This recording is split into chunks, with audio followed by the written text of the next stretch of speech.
Davolash profilaktika muassasasida qariyb 228 tonna tibbiyot chiqindisi hosil bo'lgan. Muammoviy tomoni juda ham katta deb hisoblasak bo'ladi, chunki rivojlangan davlatlar qayta ishlab chiqarish yo'lga qo'yilgan. 10 mingga yaqin tibbiyot muassasalarida 1400 ta multfilmli pechlar va 92 ta insineratorlardan foydalaniladi. Lekin bu yetarli emas. Chek chiqadi, u chek oziq-ovqat magazinlariga o'tadi.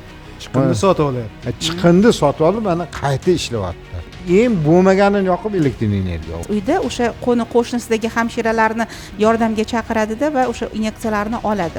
Haydovchilar hamda yuk ortuvchilar hammasi ko'pi qo'lman oladi bu narsani. Tibbiyot vositalarini ishlatib bo'lgandan keyin uni utilizatsiya qilishni o'rgatishimiz kerak. Maxsus transda ishlayotgan xodimlarni ham xavfsizligini o'ylashimiz kerak. Ertalab chiqib ketayotganda doktor ko'rigidan o'tadi. Kechqurun qaytib kelganda yana doktor ko'rigidan o'tadi. O'sha multfilmli pechda yoqib bo'lmaydigan chiqindilarni ham bu insinerator yopiq usulda yoqsa bo'ladi. Shartnoma asosida qilinadimi yoki tekinga bo'ladimi? Sog'liqni saqlash vazirligining maxsus qarori bilan xususiy korxonalar klinikalar bilan shartnoma tuzgan holda maxsus konteynerlarni olib borib berish. O'sha aholidan shu raqamlashtirish asosida maxsus aytganingizdek konteynerni qo'yib qo'ysin, bu orqali o'zi uchun baliq yig'ib borib chiqindiga bir oylik to'lovini yo'q qiladi. Menimcha yaxshi taklif. Yaxshi taklif berdi. Bu gazlarni filtrlab, bu gazni yoqib elektr energiya ishlab chiqarish loyihasi boshlangan. Tibbiy kimyoviy chiqindilarni qayerga utilizatsiya qilinadi? Kelgusida tibbiy chiqindilarni markazlashgan holda utilizatsiya qilish va olib chiqib ketish bo'yicha qandaydir dastur rejalashtirilyaptimi? Uni asoratini bo'yniga olish bu juda mas'uliyat hisoblanadi. Assalomu alaykum hurmatli tadbir ishtirokchilari. O'zbekiston Ekologik partiyasi tomonidan tashkil etilayotgan Olam munozara klubining navbatdagi sessiyasiga xush kelibsiz.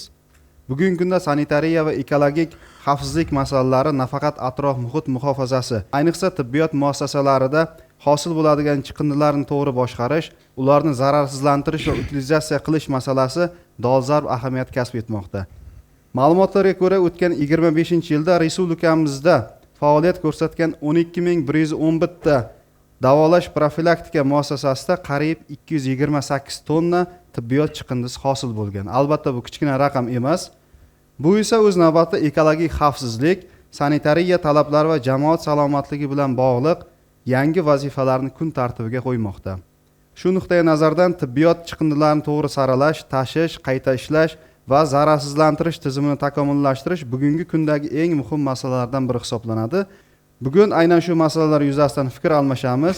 Sanitariya va ekologik xavfsizlikni ta'minlash, tibbiyot chiqindilarini utilizatsiya qilish va bu borada amalga oshirilayotgan ishlar tahlili mavzusida munozaraga kirishmoqchimiz. Bugungi tadbirimizda partiyamiz faollari, bir qator ekspertlar, ilmiy tadqiqotchilar hamda sohaga mas'ul vazirlik va tashkilotlarning xodimlari ishtirok etishyapti. Dastlab bugungi munozaramizga taklif etilgan mehmonlarimizni tanishtirib o'tamiz. Rustam va Ra'no Parpiyevna, Mirzo Ulug'bek nomidagi O'zbekiston Milliy universitetining ekologiya kafedrasi dotsenti. Sagdullayev Ismoil Usmonovich, Toshkent shahar maxsus trans boshqarmasi boshlig'i o'rinbosari. Madaminova Matluba Ahmedovna, Toshkent Kimyo xalqaro universiteti dotsenti, tibbiyot fanlari bo'yicha falsafa doktori. Abdullayev Umorjon Shokirovich, Chiqindilarni boshqarish va sirkulyar iqtisodiyotni rivojlantirish agentligi chiqindilar hisobini yuritish va utilizatsiyasini tashkil etish boshqarmasi boshlig'i.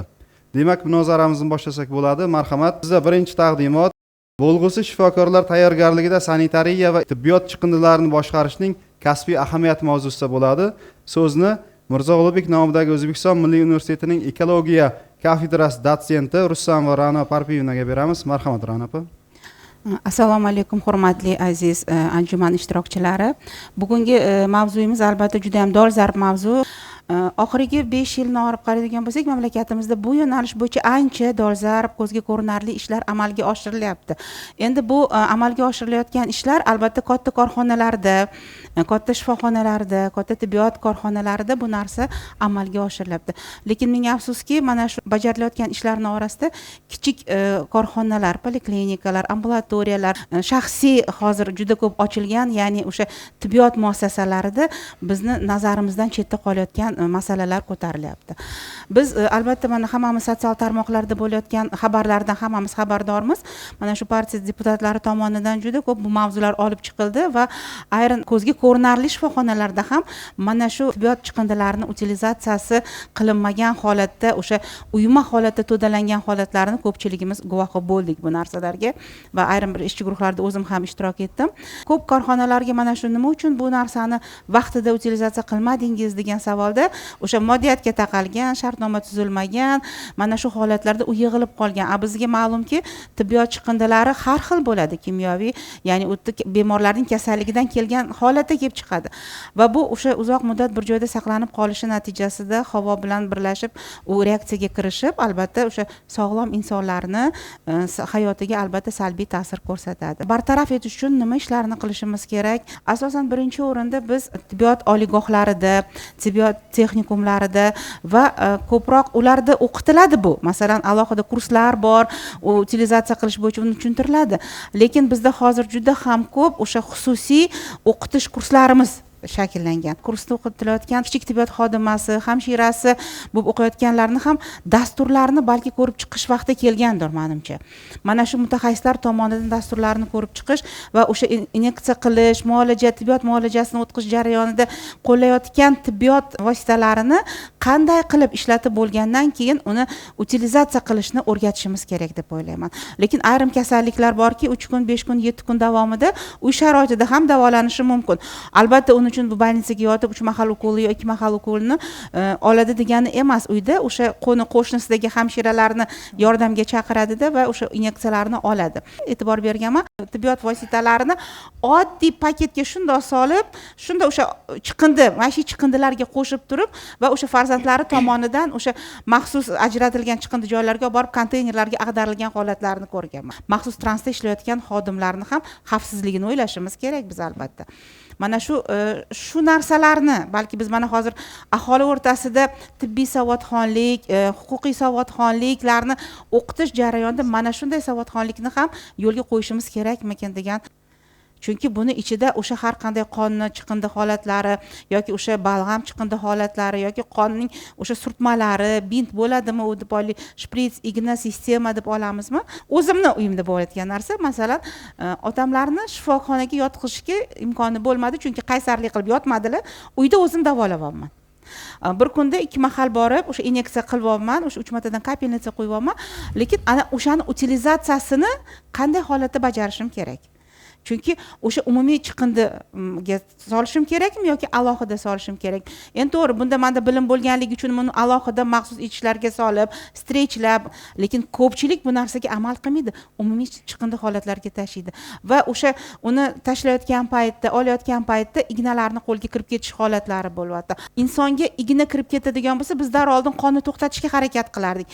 Hozir bunday emas. Hozir chiqayotgan qonni imkon qadar biz yana o'sha jarohatdan bosib ma'lum bir miqdorda chiqarib turib, keyin vositalar yordamida obработка qilib, keyin o'rashimiz kerak bo'ladi. O'ylaymanki, mana hozirgi paytda bu narsa ancha o'sha kamaydi va yana ham mana shunday profilaktik ishlarimizni natijasida bu narsalarga oxiri bir to'xtamga kelamiz deb o'ylayman. Ra'no opa, bu ta'lim muassasalarida aynan mana shu yo'nalishlar bo'yicha alohida darslar yoki fanlar kiritilganmi? Tibbiyot sohasidagi har bitta oliy o'quv yurtlarida bu fanlar kiritilgan. Biz ko'proq hozir xususiy mana shu guvohnomasi bor, o'sha uy hamshirasi tayyorlaydigan kurslar ham ko'payib ketdi-ku hozir. Ana o'shalarga ham e'tiborli bo'lishimiz kerak, lekin ularni dasturida bu narsalarni men ko'rmadim. Rahmat kattakon. Chiqindilar bilan ishlashda alohida toifalangan chiqindi turlari va ularning utilizatsiyasi mavzusida bo'ladi. So'z navbatini Toshkent shahar maxsus trans boshqarmasi boshlig'i o'rinbosari Sagdullayev Ismoil Usmonovichga beramiz. Marhamat Ismoil. Assalomu alaykum. Hurmatli yig'ilish qatnashchilari. Men maxsus transda 2009-yildan beri ish faoliyatim olib boraman. Mana hozirgacha kunduzda Toshkent shahar maxsus transi 585 ta mahalla bo'lsa, shuni 95% ga biz xizmat ko'rsatamiz. Qolgani xususiy korxonalar hisoblanadi asosan. Kuniga 280 ta 300 ta texnika chiqazamiz shahar bo'yicha. Ikkinchi smenaga 60 tadan 80 tagacha chiqazamiz. Bu narsa bilasizlarmi, oldin ikkinchi smenaga chiqazmasdik. Sababi shu kunduzi olganni o'zida kechqurun chiqindilar unaqa ko'p chiqmasdi. Mana aholi soni ko'payishi natijasida hozir chiqindilar ham juda ham ko'payyapti. Ayniqsa mana hozirgi kecha kunduzda kuniga 3000-3200 tonna kuniga chiqindi chiqadi. Bu degani 280 ta mashina plus 350 ta mashina har kuni. 3 ta bizani qayta yuklash shoxobchamiz bor. Bu joylashgan Yakkasaroy tumanida, Yashnobod tumanida hamda Yunusobod tumanida. Mana bu yerga olib boriladi bu chiqindilar va bu yerda nima deydi, qayta yuklab Toshkent viloyatining Ohangaron tumanida bizning katta poligonimiz bor. Shu yerga olib borib tashlanadi, utilizatsiya qilib yopiladi usti. Endi haligi chiqindilar bo'yicha gapirganimizda mana mahallalarga signal asosida biza har haftada 2 marta chiqindi yig'ish maydonlariga har kuni ko'chada 100 dan ortiq modullarimiz bor. Bulardan ham har kuni olib ketamiz. Endi bular yana ish sifatini yaxshilash maqsadida har bir mashinamizga biz GPS rusumlarini qo'yganmiz. Ekologiya vazirligi kameralar qo'yib berishdi. Mana shu noqonuniy joylarga borib tashlanadi. Obodonlashtirish korxonasi bor. Bular shox-shabba, mana shu Arodan chiqqan chiqindilar hamda ko'chada turgan har xil 3 xil svetdagi anaqa modullar bor. Mana shularni ular oladi. Masalan bugun hozir tibbiyot chiqindilari mana bo'lyapti. Chunki bizda ishlayotgan haydovchilar hamda yuk ortuvchilar hammasi ko'pi qo'lman ham ortadi bu narsani. Qo'lman ham ortgandan keyin shprisi yoki boshqasi nima deydi, sinib ketsa yoki odamga tegsa bu kasallik yuqishi mumkin. Asosiysi yana davlatimiz tarafidan yer osti modullarini qurish. Biz xo'jalik hisobidagi korxona biza. Shunga qaramasdan shu yer osti modullarini qurdik. Mana Ohangaron tumanida hozir 130 million dollarlik saralaz zavodi hamda qayta ishlash chiqindilarni zavodi mana shular qurilishga boshlab yuborilgan. Yilning oxirigacha xudo xolasa mana bu narsalarni ishga solamiz.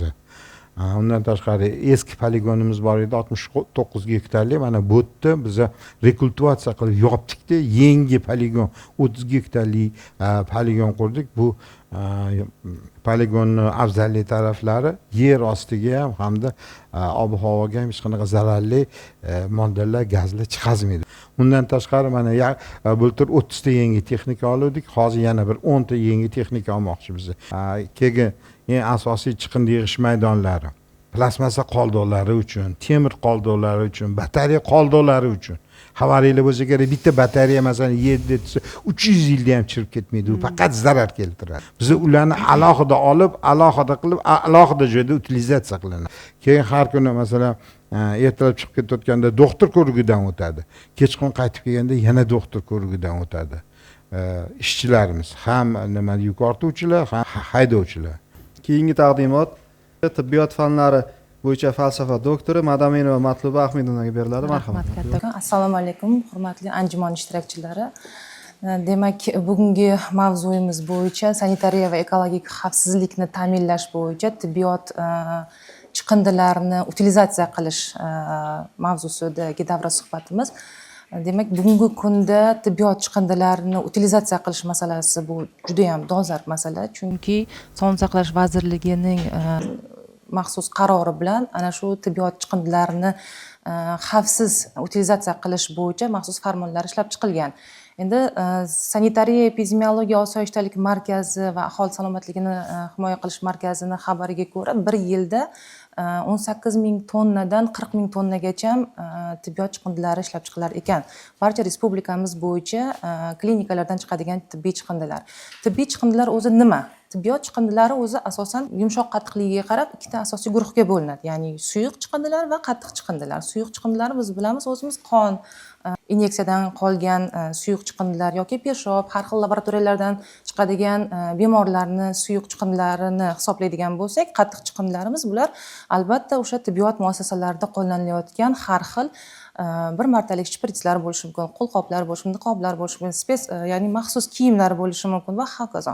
Ya'ni qattiq chiqindilarga ajratiladi. Endi bugungi kunda tibbiy chiqindilarni utilizatsiya qilish oldinlari har bir klinikani o'zida qattiq chiqindilarni yoqib yuborilgan bo'lsa, ya'ni mufilniy pechlarda yoqib yuborilgan. Endi bugungi kunda Sog'liqni saqlash vazirligining maxsus qarori bilan sanitariya epidemiologiya osoyishtaligi va aholi salomatligini himoya qilish bo'yicha qo'mitani huzurida xususiy korxonalarga ruxsat berilgan. Ya'ni xususiy korxonalar har bir respublikamiz bo'yicha klinikalar bilan shartnoma tuzgan holda har bir klinikaga maxsus konteynerlarni olib borib berish. Va boyagi aytilgan maxsus o'sha toifaga kiradigan tibbiyot chiqindilarni har bir rangi bo'yicha, toifasi bo'yicha ana shu konteynerlarga yig'ib olib, o'zini xususiy korxonasida utilizatsiya qilish yo'lga qo'yilgan. Endi bu mavzuni muammoviy tomoni juda ham katta deb hisoblasak bo'ladi, chunki rivojlangan davlatlarda bu masala bo'yicha qayta ishlab chiqarish yo'lga qo'yilgan. Ya'ni hattoki chiqindilardan energiya hosil qilish bo'yicha ham Germaniya misolida oladigan yoki Shvetsiya misolida oladigan bo'lsak, ular o'sha chiqindilardan energiya hosil qilish tizimini yo'lga qo'ygan. Yaponiya, Germaniyada bo'ladigan bo'lsa, raqamli o'sha utilizatsiya, tibbiy chiqindilarni utilizatsiya qilishni raqamlashtirilgan holda monitoring ishlari olib borilgan o'sha bugungi kunda. Endi bizdagi asosiy muammolar nimadan iborat? Bizdagi asosiy muammolarimiz o'sha klinikalardan chiqayotgan chiqindi vositalarini, ya'ni tibbiy chiqindilarni saralash bosqichini o'zida o'rta yoki kichik tibbiy xodimlarni bilimini yetmasligi, ya'ni umumiy holdagi, endi biz aytishimiz mumkin, boya Ra'no opam ham aytib o'tib ketdilar, katta xususiy klinikalarimizda ularda tayyor, rangli holda ajratilgan konteynerlari bor. Lekin chekka hududlarimizda, butun o'sha respublikamiz bo'yicha bu konteyner, ya'ni xususiy korxonalarimiz yetib bormagan hududlarimiz ham bor. Ana shu hududlarimizdagi biz o'rta va kichik tibbiy xodimlarni bilimini oshirishimiz kerak bo'ladi.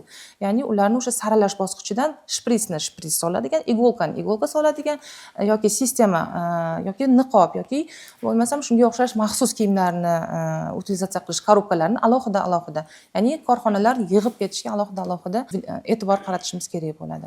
Takliflarim bor edi, ya'ni aynan o'sha axlat tashlaydigan konteynerlarimizga alohida tibbiy buyumlarni tashlaydigan alohida konteynerlar qo'yib qo'yishligi. Biz boya Ra'no opam aytib o'tib ketdilar, uy sharoitida hozir qancha odam davolanyapti. To есть uy sharoitida ukol qilyapmiz. Uy sharoitida biz sistema qo'yib qo'yapmiz bemorlarimizga. U nimalarimizni, masalan, biz bilmaymiz, u VICH infitsirованный bo'lishi mumkin yoki gepatit C bilan B kasallangan bemorni qonidan chiqqan sistemali vositalar tashlashi mumkin to'g'ridan to'g'ri. Biz to'g'ridan to'g'ri o'sha sog'lom odamga ham, ayniqsa bular boya aytib o'tgandek maxsus transport xodimlariga ham biz yuqtirib qo'yishimiz mumkin. Matluba opa, katta rahmat. Keyingi taqdimot O'zbekistonda tibbiyot chiqindilarini boshqarish, muammo va yechimlar mavzusida bo'ladi. Chiqindilar hisobini yuritish va utilizatsiyasini tashkil etish boshqarmasi boshlig'i Abdullayev Umarjon Shokirovichga beriladi. Marhamat Umarjon aka. Assalomu alaykum. Ekologiya sohasida, umuman chiqindilarni boshqarish sohasida ustozlarimiz, hamkasblarimiz bu borada juda ko'plab ma'lumotlarni aytib o'tishdi. Respublikamizda shu 10 mingga yaqin tibbiyot muassasalari bo'ladigan bo'lsa, bularning tarkibida shu davlat tibbiyot muassasalari, xususiy tibbiyot muassasalari bo'ladigan bo'lsa, bularda jami bo'lib 1 yilda 90 ming tonna chiqindi hosil bo'ladi. Bu jami hosil bo'ladigan chiqindi. Endi shu 90 ming tonna chiqindini ichida aynan xavfli chiqindilar, bu B va V kategoriyadagi infeksion, o'ta infeksion zararli chiqindilarning hisobi bu 37 ming tonnani tashkil etadi. 37 ming tonna bu juda katta raqam. Bu respublika miqyosida oladigan bo'lganimizda ham.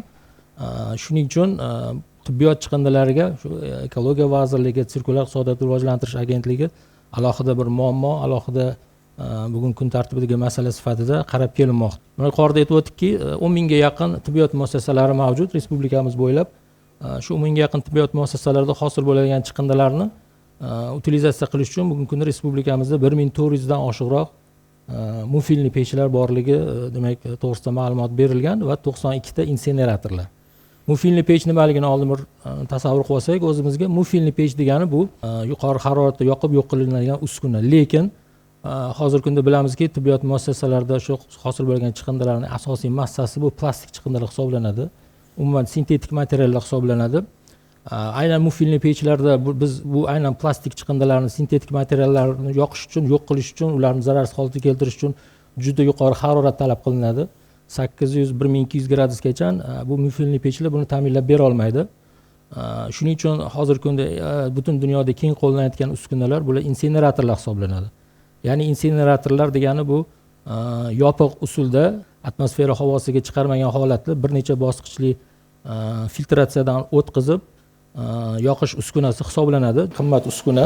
Yuqorida aytib o'tdik, o'sha 10 mingga yaqin tibbiyot muassasalarida 1400 ta mufilniy pechlar va 92 ta insineratorlardan foydalaniladi. Lekin bu yetarli emas. Toshkent shahar sog'liqni saqlash tizimi tashkilotlaridagi tibbiyot chiqindilariga bog'liq qonunchilik talab buzganlikda 70 ta holat aniqlangan. 110 million so'mlik miqdorda jarima va 310 million so'mlik qo'shimcha to'lovlar hisoblangan. Insineratorlarni yoki mufilniy pechlarni yetishmasligi natijasida ayrim tibbiyot muassasalarida tibbiyot chiqindilarini maishiy chiqindiga qo'shib yuborish holatlari aniqlangan. Yoki bu boradagi o'sha tibbiyot chiqindilarini utilizatsiya qilgan korxonalarning yetishmasligi muhim masala hisoblanadi. Shu kabi muammolarni hal qilish uchun 2024-yilda 17-iyunda muhtaram prezidentimizni tibbiyot chiqindilaridan muqobil issiqlik energiyasi ishlab chiqarish investitsiya loyihasini amalga oshirish bo'yicha 263-sonli qarorlar qabul qilindi.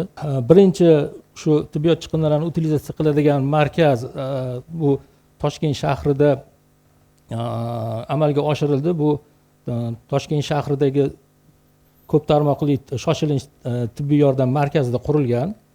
Bu markazda demak 1 soatda 300 kilogramgacha bo'lgan infeksiyalangan va xavfli tibbiyot chiqindilarini yoqib issiqlik energiyasi ishlab chiqarish loyihasi amalga oshirilgan. Aynan buni issiqlik energiyasini yoqilish natijasida olingan energiyani havoga chiqaravermasdan undan samarali foydalanib, aynan shu tibbiyot muassasasi uchun bir qismiga issiq suv, ya'ni issiqlik energiyasi yetkazib beradi. Sanitariya qoida va normalariga muvofiq B kategoriyadagi infeksiyalangan chiqindilar sariq idishlarga joylashtirishi belgilangan, ya'ni toifalab olishimiz kerak. Tibbiyot muassasalaridan yig'ib olinishi ko'zda tutilgan. Bu ko'rsatilgani bu birinchi shu Toshkent shahrida qurilgan markaz bo'ladigan bo'lsa, xuddi shunaqa markazlar mana Toshkent tibbiyot akademiyasining klinikasi hududida qurilishi boshlangan, qurilish yakunlandi. Bu birinchi bosqichda Toshkent shahrida 2 ta markaz bo'ladigan bo'lsa, ikkinchisi bu keyingi bosqichda, ya'ni 27-yil oxirigacha Samarqand viloyatida va Buxoro viloyatida, Samarqandda bitta, Buxoroda 2 ta xuddi shunaqa tibbiyot chiqindilarini utilizatsiya qiladigan markaz qurilishi ko'zda tutilgan. Hozir markaz uchun tibbiyot muassasalaridan yerlar ajratilgan. Hozir qurilish ishlari amalga oshirilyapti va insinerator uskunalari keltirilishi demak ishlari boshlangan. Bu loyiha demak 2028-yil oxirigacha butun respublikamizda amalga oshirilishi ko'zda tutilgan. Umorjon aka, katta rahmat. Hurmatli tadbir ishtirokchilari, taqdimotlar orqali masalaning turli jihatlari bilan tanishdik. Munozaramizga taklif etilgan ekspertlarimizning fikrlarini eshitdik. Ana endi ijozatingiz bilan bugungi sessiyamizga tashrif buyurgan, bevosita qatnashayotgan ishtirokchilarimizning fikrlari, savol va takliflariga quloq tutamiz. Sanitariya, epidemiologik osoyishtalik va jamoat salomatligi qo'mitasi vakili. Hurmatli yig'ilish qatnashchilari, bu masalada tibbiyot muassasalarida, o'sha xususiy tibbiyot muassasalarida ham tibbiy chiqindilarni utilizatsiya qilishni talablari qo'yilgan, litsenziya talablariga kiritilgan. Bu qiladigan bo'lsak, undan tashqari tibbiyot muassasalarida hosil bo'layotgan tibbiy chiqindilar yig'ilib, saqlanib, olib chiqib ketilib, hamkor tashkilotlar tomonidan 80 ta zamonaviy utilizatsiya jihozlarini olib kelib qo'ydik. Ularda shifoxonalarda qo'yilib, ayrimlari avtoklavlar yuqori bosimda, ayrimlari sterilizatsiya qilib, B kategoriyadagi tibbiy chiqindini A kategoriya, ya'ni maishiy chiqindi kategoriyasiga aylantirdik. Agar jamoatchilik bizni qo'llab-quvvatlasa, davlat tashkilotlari o'sha o'ziga kiritilgan vazifani to'liq bajaradi. Agar jamoatchilik chetda befarq qoladigan bo'lsa, undan yomoni yo'q. Faqat davlat tashkiloti ishlaydi. Xonadonlardagi chiqayotgan chiqindilar masalasida unda ham jamoatchiligimizni qo'llab-quvvatlashi kerak. Va yaxshi taklif bo'ldi, chiqindi yig'ilgan joyga alohida konteyner o'rnatsak. bu variantni ham o'ylab ko'rsak bo'ladi. Xavfsiz aholidan o'zidan yig'dirib turib olib keltirib qo'ysak.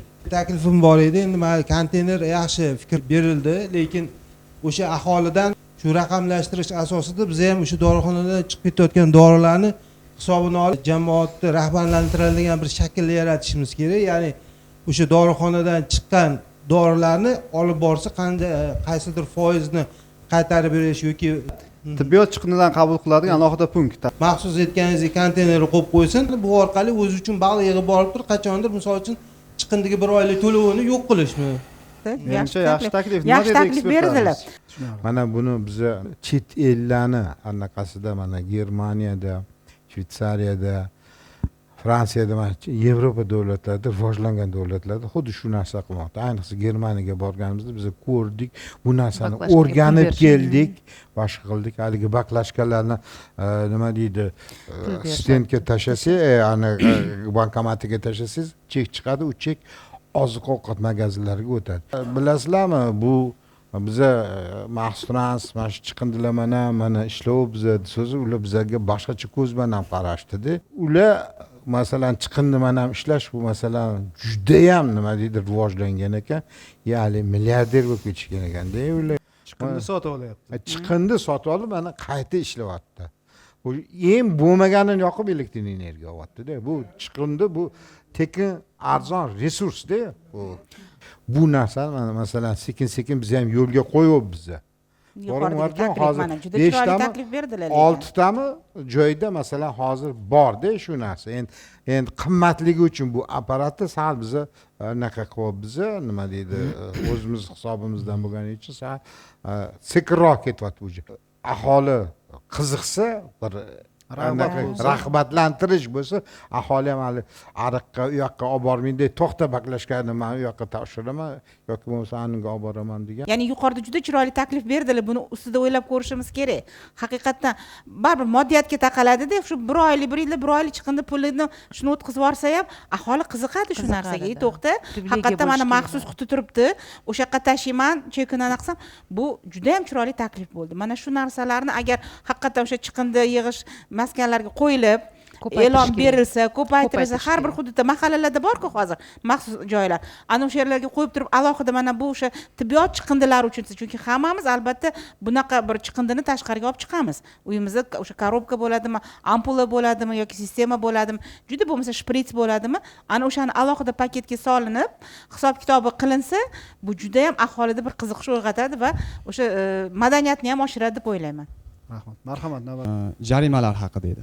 Misol hozir aytilindi, davlat tibbiyot muassasalari bor, xususiylar, keyin mahallalardan chiqadi deyiladi. Qancha summa jarima qo'llaniladi bu 3 ta tibbiyot muassasalarida 2025-yilda Toshkent shahri sog'liqni saqlash tizimi tibbiyot muassasalarida o'tkazilgan reydlar natijasida 70 ta holat aniqlangan. Aynan tibbiyot chiqindilarini utilizatsiya qilish bo'yicha qonun buzilish holati.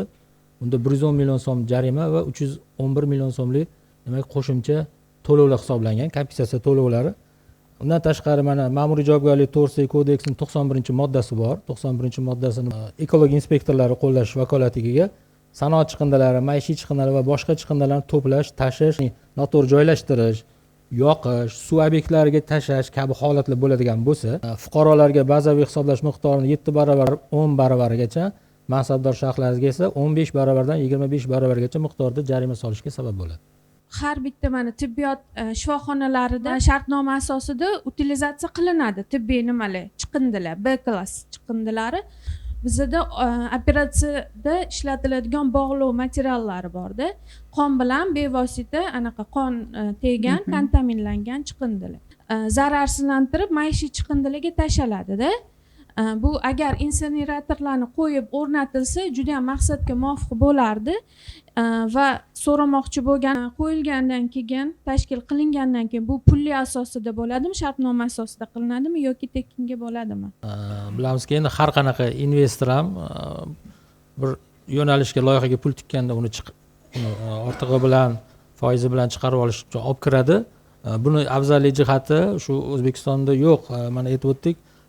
Uskunalarni olib kirilayotganligi hamda undan samarali foydalanib tibbiyot muassasasini o'ziga issiq energiya yetkazib berilayotganligi. Ikkinchi taraf shuki, o'sha mufilniy pechda yoqib bo'lmaydigan chiqindilarni ham bu inseneratorda yopiq usulda yoqsa bo'ladi. O'sha maishiy chiqindiga aralashtirib tashlayotgan o'sha ho'l chiqindilarni ham maxsus konteynerlarda shu inseneratorlarda yoqish imkoniyati bor. Endi ikkinchi tarafi albatta tekinga bo'lmaydi. Loyiha doirasida ham kunlik o'sha budjet mablag'lari ajratish uchun har bitta kilogrammi uchun tibbiyot chiqindisini o'sha sinfiga qarab, asosan bular B sinflarini yoqishadi. B sinfiga qarab tarif belgilangan. Korxona bilan tuzilgan shartnoma asosida chiqqan tibbiyot chiqindilarini kilogrammiga qarab to'lovni amalga oshirib boradi. Tibbiy chiqindilarni yoqqaningizdan keyin baribir chiqindi paydo bo'ladi oxirida. To'g'rimi? O'shalarni qanaqa nima utilizatsiya qilinadi? Atrof muhitga qanaqa zarari bormi, yo'qmi? Qanaqa daraja kim utilizatsiya qiladi ularni? Keyin qanaqa qilinadi utilizatsiya o'sha? Tushunarli. Rahmat savol uchun. Juda to'g'ri savol bo'ldi. Yuqorida aytib o'tildi, bu insenerator juda yuqori gradusda ishlaydi. 8 gradusdan 1200 gradusda. Endi jarayonni to'liqroq tushuntiradigan bo'lsak, birinchi kamerasida o'sha 800 gradusda chiqindini o'zi yoqiladi va uni yoqish natijasida juda xavfli moddalar chiqadi. Og'ir metallar, shunga o'xshash moddalar chiqadi va uni ikkinchi kamerasida o'sha yoqish natijasida hosil bo'lgan tutun, xavfli tutun 1200 gradusda, ya'ni yuqori gradusda yoqib turib, u xavfsiz holatga keltiriladi. Va buni hamma ikkala kameradagi yoqish natijasida ikkita chiqindi paydo bo'ladi. Ikki xil turdagi.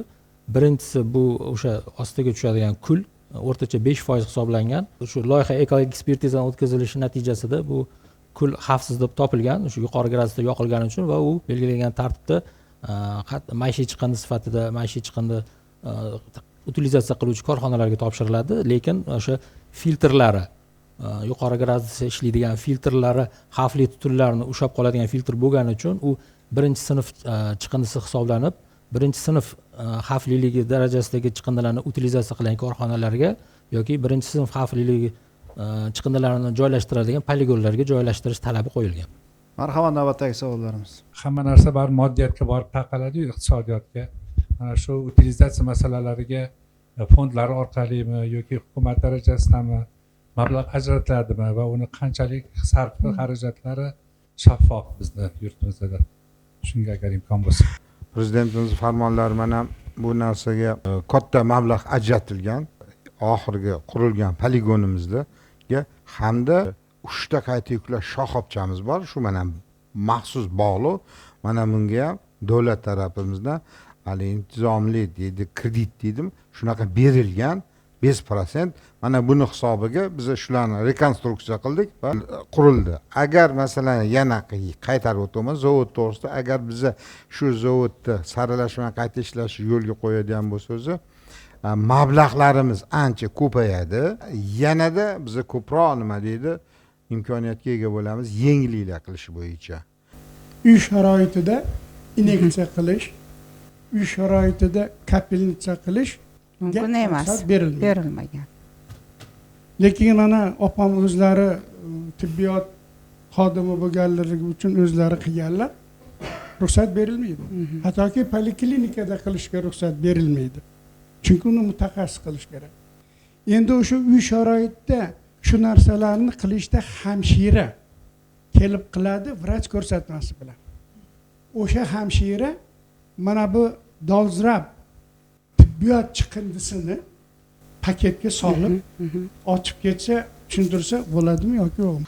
Endi hammamizga ma'lum, buni bekitadigan joyimiz yo'q. Hech kim bu narsaga uyda masalan bo'ladi, albatta uni hamshira kelib qiladi va u dori darmonni albatta назначение asosida shifokor beradi. Lekin agar haqiqatan o'sha o'qigan, o'sha o'rta tibbiyot xodimi bo'lsa ham birinchi o'rinda proba qo'yadi va bemordan so'raganda, masalan, siz bu dorini olganmisiz deb uni so'raydi. Endi men o'zim tibbiyot xodimi bo'lganligim uchun bunga vakolatim bor. Bemalol назначение ham qilaman, o'zim inyeksiya ham qilaman. Lekin hozirgi paytda bu narsani men bekorga qaytib o'tmadim. Uy hamshiralari degan narsalar ko'payib ketdi. Ana shuni tanlayotganimizda shunga e'tiborli bo'lishimiz kerak.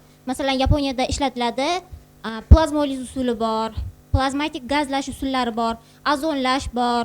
Mana shulardan birortasi O'zbekistonda ham yangi loyiha asosida qilish rejalashtirilganmi? Rahmat savol uchun. Albatta endi biz yuqorida asosan tibbiyot chiqindilari bo'yicha gaplashib o'tdik, lekin umuman chiqindilarni xavfsiz tarzda utilizatsiya qilish, uni aylanma iqtisodiyotga tushirish, ulardan foydali komponentlar ishlab chiqarish bo'yicha bir qancha loyihalar amalga oshirish boshlangan O'zbekistonda. Bularning birinchisi 2024-yilda muhtaram prezidentimizning qarorlari bilan 4 ta o'sha regionda, 4 ta hududda, har bitta hudud 2 ta viloyatni qamragan holda chiqindilarni yoqish zavodini qurish, ya'ni Waste to Energy loyihasi, chiqindilarni yoqib elektr energiya ishlab chiqarish loyihasi boshlangan. Bittasi mana Ismoil aka yuqorida aytib o'tdilar, Ohangaron tumanida chiqindi poligoni yonida quriladi. Bu poligon yonida qurilgan chiqindi yoqish zavodi Toshkent viloyati va Toshkent shahrida hosil bo'ladigan chiqindilarni yoqib energiya ishlab chiqaradi. Bundan tashqari Andijonda, Surxondaryo viloyatida quriladi va ikkinchi bosqichda yana 4 ta regionda qurib turib, butun respublikani qamrab olish ko'zda tutilgan. Bundan tashqari yana bir loyiha Ohangaronda mana aytib o'tildi, 59 gektarlik eski o'sha 59-60-yilda qurilgan poligon bor. Bu yerda juda katta miqdorda chiqindilar joylashgan. Aynan shu poligonda Koreyani Sejin kompaniyasi ishtirokida o'sha chiqayotgan gazlarni tutib olib, maxsus trubalar qazib, burg'ilab, tutib olib, gazlarni filtrlab, gazni yoqib elektr energiya ishlab chiqarish loyihasi boshlangan. Hozir mana 2 yil oldin poligon maxsus trans tomonidan yopib, rekultivatsiya qilib chiqib ketilgan. Hozir burg'ulash ishlari tugatildi, trubalar tiqib, endi hozir keyingi 1 yil davomida, ya'ni 27-yil davomida bu poligonda zavodini qurish, generatorni qurib, elektr energiya ishlab chiqarish loyihasi amalga oshirilishi ko'zda tutilgan. Keyingi masala mana hozir o'z agentligimiz tomonidan bir loyiha ustida ishlanyapti. Bu suyuq chiqindilar. Ya'ni bilamiz, butun respublikamizda to'liq kanalizatsiya ta'mirlovlari bilan qamrab olinmagan. Qamrab olingan hududlarda ham kanalizatsiya suv tozalash inshootlarida chiqindilar to'liq hozirgi kundagi xavfsizlik talablari asosida qayta ishlanmaydi. Shuning uchun bu sohada ham o'sha Xitoyni, Yevropani, Rossiyani investorlarni jalb qilgan holda alohida joylar tashkil qilib turib, aynan organik chiqindilardan, suyuq organik chiqindilardan o'sha piroliz usulida, yopiq usulda birinchi navbatda gaz, tabiiy gaz va ikkinchi navbatda organik o'g'it ishlab chiqarish loyihasi ustida ishlayapmiz. Bu loyiha ustida o'sha Xitoy investorlari qiziqish bildirgan. Hozir ikki tomonlama kelishuv imzolangandan keyin, investitsiya shartnomalari imzolangandan keyin bu ham albatta birdan bo'lmaydi. Bosqichma-bosqich hududlarda amalga oshirilishi mumkin. Navbatdagi savollaringiz bormi? Mani savolim kosmetologlar borda hozir. Unaqalar. Menimcha ularda ham shuni tatbiq qilsa bo'lmaydimi? Kosmetologiya hozir hammasi inyeksiya bilan bo'ladi. Teri butunligini buzilishi bilan qilinadigan kosmetologiya rivojlanib ketgan. Ularga ham shu nimani kiritish ilojisi bormi, imkoni bormi? Buni ko'rib chiqish kerak. Juda ham to'g'ri, o'rinli savol ber. Shu darajada qo'rqishmayaptiki, ertaga o'sha absess bo'lib ketishini, sepsis bo'lib ketishini xayolini bir burchagiga kelib. Chunki bilmaydi-da uni asoratini. Asoratini bilgan odam mana yuqorida domla kuyinib gapirdi. Uni asoratini bo'yniga olish bu juda mas'uliyat hisoblanadi. Mana bu narsani ham albatta yana mana bu sesga bog'lanyapti. Ya'ni kuchaytirishimiz, tekshiruvlarni, o'shalarga vakolat berishimiz kerak. O'shalarning haqiqatan diplomi bormi, sertifikati bormi, malaka oshirganmi, o'sha inyeksiya qilishga egaligi bormi? Bularni qattiq nazorat ostiga olsak, albatta bu ijobiy tomonga o'tadi.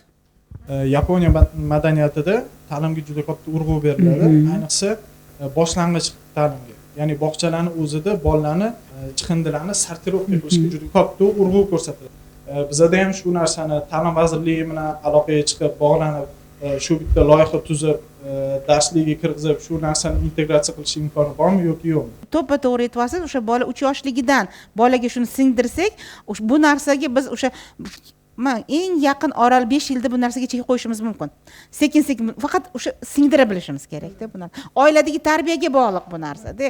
Ota-onaga mana buvilari bor, dodalari bor xonadonda bu narsaga boshqacharoq e'tibor beriladi-da.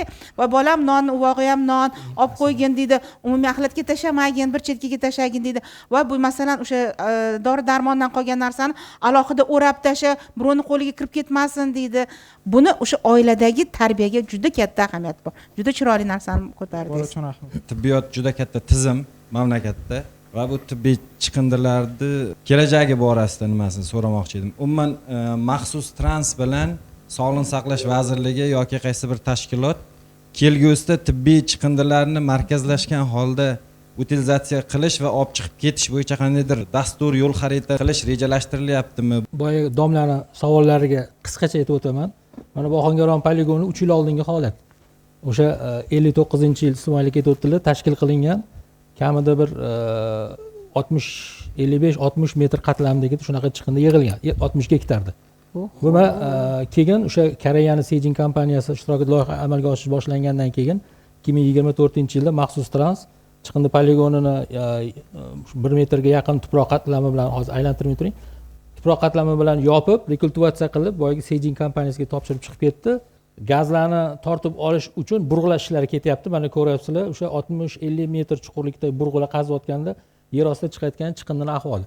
Buni yonidagi hidiga chidab bo'lmaydi. Yonida endi albatta o'sha bir necha kilometr katta trassagacha yetib boradi. Lekin bu bosqichlardan o'tishga majburmiz. Sababi o'sha sassiq hidlarni tortib olish uchun, gazlarni tortib olish uchun burg'ulash kerak va ustini mana shunaqa shag'al va beton bilan qoplanadi. Natijada esa generatorlar o'rnatib turib, gazli filtrlardan o'tkazib elektr energiya ishlab chiqarish loyihasi boshlangan. Bu qisqacha shu domlaning savollariga javob. Nima uchun hid chiqyapti deganlar uchun. Ikkinchisi albatta o'sha mana boya yuqorida aytib o'tdik, balki siz keyinroq qo'shilgandirsiz. Muhtaram prezidentimizni 263-sonli qarorlari bilan 2024-yillik qarorlari bilan respublikada Amerika Qo'shma Shtatlarining Sayar kompaniyasi ishtirokida 155 million dollar to'g'ridan-to'g'ri investitsiya kiritgan holda butun respublikada tibbiyot chiqindilarini utilizatsiya qiladigan markazlar qurish loyihasi boshlangan. Hozir Toshkent shahri misolida boshlangan bu. Ikkita markaz qurildi, bittasi ishga tushdi, bittasi ishga tushish arafasida. Keyin bu yil 27-yil davomida Buxoro va Samarqand viloyatlarida qurish boshlangan. Bosqichma-bosqich 2028-yil oxirigacha butun respublikada tibbiyot chiqindilarini utilizatsiya qiladigan markazlar qurib, bitkazilib ishga tushiriladi. Toifalarni aytib o'tdingiz, kimyoviy va radioaktiv chiqindilar hisoblanadi. Bularni utilizatsiya qilish uchun qayerga olib boriladi? Yana bittasi faqatgina tibbiyot muassasalaridan emas, bu chiqindilar farmatsevtikadan ham chiqadi, shuningdek laboratoriyalardan ham chiqadi. Bundan hosil bo'lgan tibbiy kimyoviy chiqindilarni qayerga utilizatsiya qilinadi? Tibbiyot chiqindilari sohasi kabi zaharli kimyoviy toksik chiqindilarni utilizatsiya qilishda ham juda ko'p muammolar bor.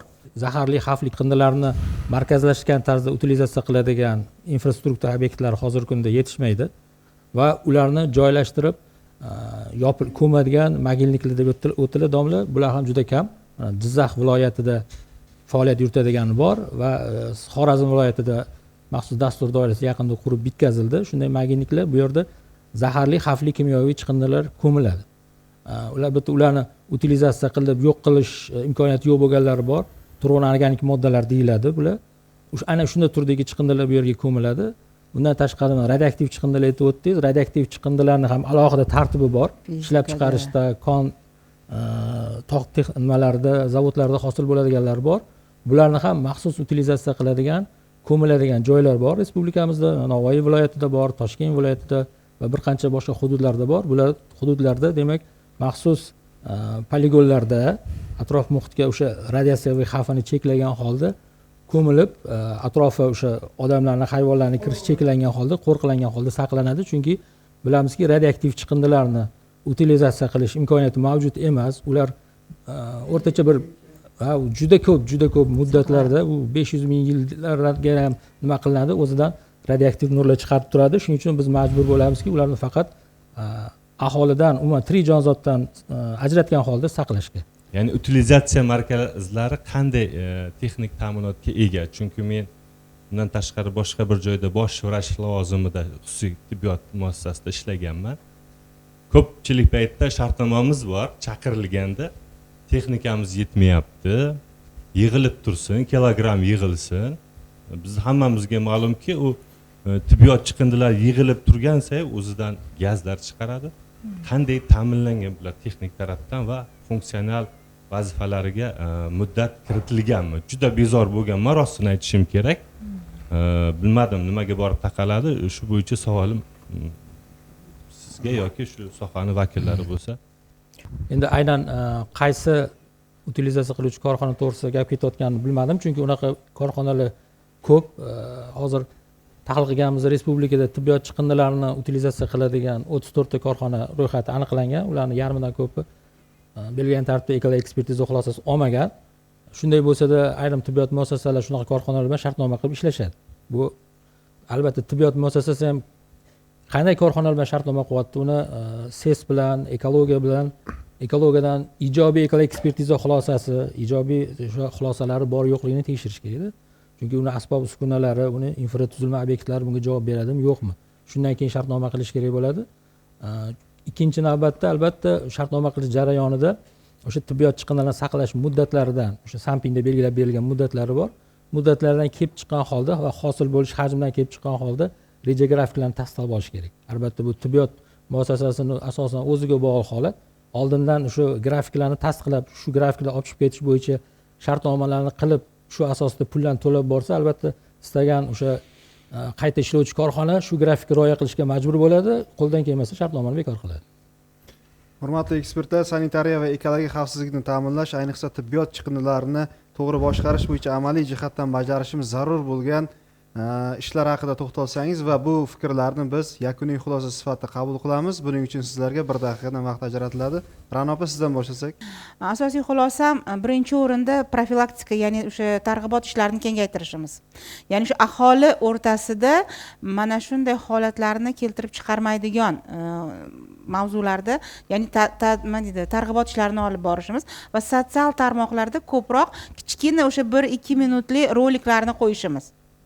Menimcha albatta bu yaxshi natija beradi va endi xohlaymizmi, xohlamaymizmi, hali yuqorida ustozlar uyda inyeksiya qilish mumkin emas dedi. Baribir bu narsaga ehtiyojimiz bor, buni to'xtata olmaymiz.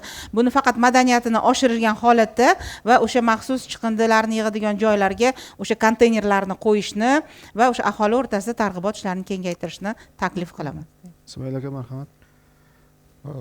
Mana bugun juda qiziqarli mavzu bo'ldi haqiqatdan. Endi mani asosiy iltimosim shu bo'lardi. Mana Toshkent shahrida hozir 1200 ga yaqin chiqindi yig'ish maydoni bor. 100 ga yaqin nima deydi, horizonta alohida modullar bor, ya'ni yer osti modullar bor, alohida turuvchi konteynerlar. Shu chiqindilarni nima deydi, belgilangan joyga aholimiz tashlasa. O'z vaqtida mana aytiladi, kechqurun soat 7 dan ertalab 8 gacha olib chiqib qo'yinglar. Agar shu narsalarga masalan rioya qilinsa, shaharimiz yanada oson, toza bo'ladi hamda biza ham chiqindilarni o'z vaqtida olib chiqib ketib, aholidan tushayotgan murojaatlarni kamaytirgan bo'lamiz. Keyin yana asosiysi, hamma narsa mablag'ga kelib taqaladi. Biza xo'jalik hisobidagi korxona, bizaga hech kim pul bermaydi, hech kim anaqa qilmaydi. Qilgan ishimizga yarasha, qilgan shartnomamizga yarasha korxona tashkilotlarida aholidan tushgan pul hisobiga yashaymiz, ishlaymiz. Chunki juda ham katta 18 milliardga yaqin debitor aholi bizadan qarz. Shularni o'z vaqtida to'lishlarini so'rab qolamiz. Matluba opa, marhamat. Rahmat. Tak, xulosa o'rnida aytishim mumkin. Endi ko'pincha meni taklifim bor Eko partiya a'zosiga Umarjon akaga. Toshkent shahrida hozir yaxshi yo'lga qo'yilgan deyapmiz. Biz o'sha tibbiyot muassasalaridagi chiqayotgan chiqindilarni qayta ishlash bo'yicha va utilizatsiya qilish, to'g'ri utilizatsiya qilish bo'yicha. Endi chekka hududlarimizdagi viloyatlarimiz, endi bosqichma-bosqich hozir Samarqand va Buxoroda deb aytib o'tdingiz. Endi boshqa hududlarda qamrab olishlar qachon amalga oshiriladi? Viloyatlarimizda qurilgan xususiy klinikalarimыздagi tibbiy chiqindilarni utilizatsiya qilish jarayonlari ham dolzarb muammo bu. Ularda hozir qanday, masalan, bu birinchidan, ikkinchidan tibbiyot chiqindilarini utilizatsiya qilish bu juda ham katta mablag' talab qiladi. Davlatimiz tomonidan ana shu sanitariya ekologik xavfsizlik ta'minlash bo'yicha tibbiyot chiqindilarini utilizatsiya qilish bo'yicha aniq bir katta summada mablag'lar ajratilganmi? Aynan o'sha tibbiyot chiqindilarini utilizatsiya qilish loyihasi doirasida shu prezidentimizning 263-sonli qarorlar loyihasida amalga oshirilayotgan loyiha doirasida 2028-yilgacha respublikamizda tibbiyot chiqindilarini utilizatsiya qilgan markazlar qurish ko'zda tutilgan. Bu nafaqat viloyat markazlari, yirik shaharlar, balki tuman, chekka tumanlarda ham tibbiyot chiqindilarini utilizatsiya qilishni qamrab olinishi nima ko'zda tutilgan. Birinchidan, ikkinchidan o'sha mablag' masalasida albatta bu tekinga bo'lmaydi bu loyihalar. Shuning uchun o'sha har yili qaror bilan ta'kidlab o'tilganki, har yili Sog'liqni saqlash vazirligi, ekologiya qo'mitasi loyiha kompaniyasi bilan birgalikda keyingi yil uchun shu chiqindilarni utilizatsiya qilish mablag'larini hisob kitobini byudjetga kiritish taklifini beradi. Mana 25-yilda biz 26-yilga taklif berganmiz. Byudjet qonuniga bu mablag'lar kiritilgan va bu utilizatsiya qiluvchi kompaniya shu mablag' doirasida faoliyat yurityapti. Qancha o'sha inseneratorlar, ya'ni markazlar soni ko'paygan sari ko'proq hududlarni qamrab olinadi.